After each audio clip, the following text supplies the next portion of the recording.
All right, today we are in our 9th shift. We're in a series called Seismic Shift. This week, after this week, we'll be taking a pause for about 4 weeks.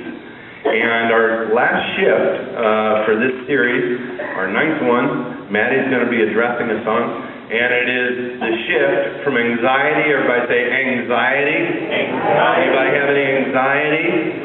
Huh? Oh, now thanks for reminding me. The shift from anxiety to peace. Do you ever feel that your problems are so big that they can't be solved? We're in an environment today that's filled with worry.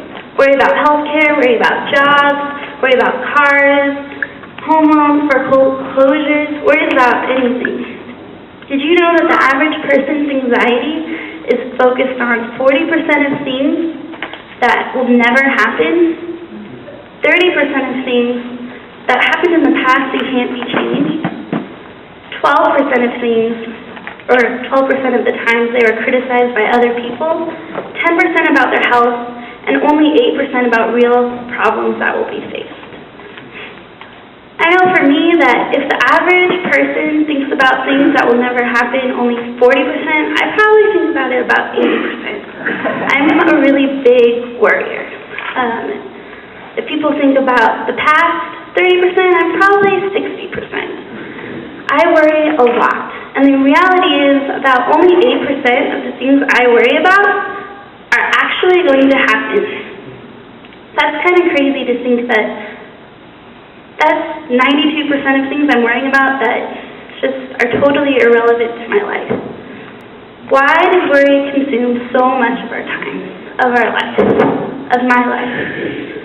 Worry is a really big deal. It's something everyone experiences on some level or another. Are you guys worried about something right now? I know for me, I'm worried that my voice is too high, or I'm talking too fast, or I'm going to throw up, or I don't really like being in front of people, so I'm really worried about that. Worry spreads to everything it touches if you let it. Some people are afraid of sharks and won't go in the water. My dad's afraid of not living in Hawaii when he's older. Some people are afraid of cars and won't drive them. Some people are worried about everything and won't even leave their house. That's the first stage of the shift. Knowing that most of what we worry about isn't going to happen. I know that one of the biggest things for me when I worry is about time. I hate being in time. Not being on time. I don't like not being in control of everything. You can ask my friend Renee. She's here. You can wait. We carpooled last semester, and I would make her come to my house 2 hours early to get to a class that only took about 45 minutes to get there because I can't stand being late, and I can barely stand being on time. I don't like walking into a full room. Because if I trip or I fall or do something embarrassing, I'm afraid it'll blow my chances of making friends.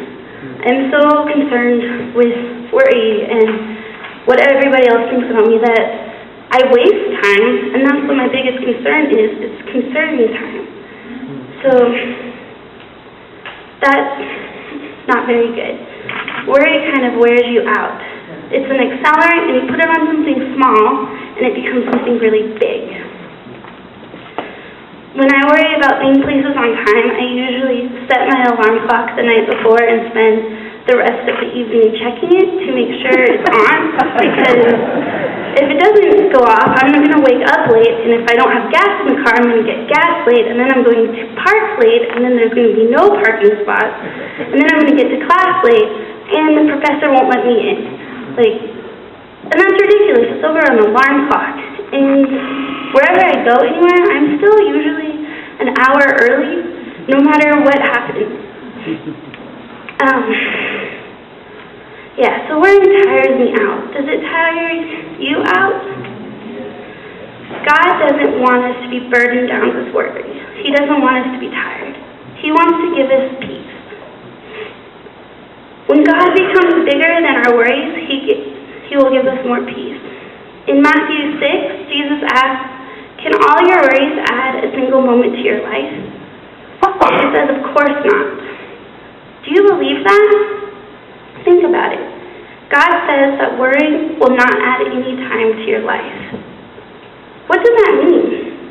Can you think of anything anxiety or worrying has added to your life? Has it served you well? Worrying just wears us down. According to the Anxiety Disorders Association of America, 40 million adults have anxiety disorders. 40 million people.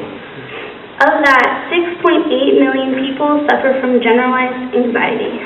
That means 6.8 million people are just worried. It's not about anything specific, just worried.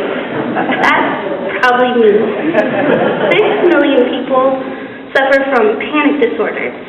So 6 million people just kind of freak out when anything happens. And 15 million people suffer from social anxiety, which means there's probably at least 10 people in this room that are more afraid of you than you are of them. For me, it's kind of comforting because I get nervous. But that number is a big number, and it means that we're not alone. There's 40 million other people just like us, worrying about things that they don't really need to. Did you know people in the Bible actually suffered from anxiety? King David, who was one of the most prominent men in the Old Testament, had anxiety. In Psalm 94:19, he wrote that, "And when I was burdened with worries, you comforted me and made me feel secure." He had a close relationship with God, but he still felt worried. But he knew where to go with it. He knew that God wanted to hear his worries. Do you go to God with your worries? Do you let him make you feel secure? David knew that when you let God become bigger than your worries almost disappear and you can start to feel secure. Not only does worrying make you nervous, it can cause mental and physical problems, aside from not wanting to meet people and going to work and all that. It can cause muscle tension, sweating, insomnia, trouble breathing, heart palpitations, all that.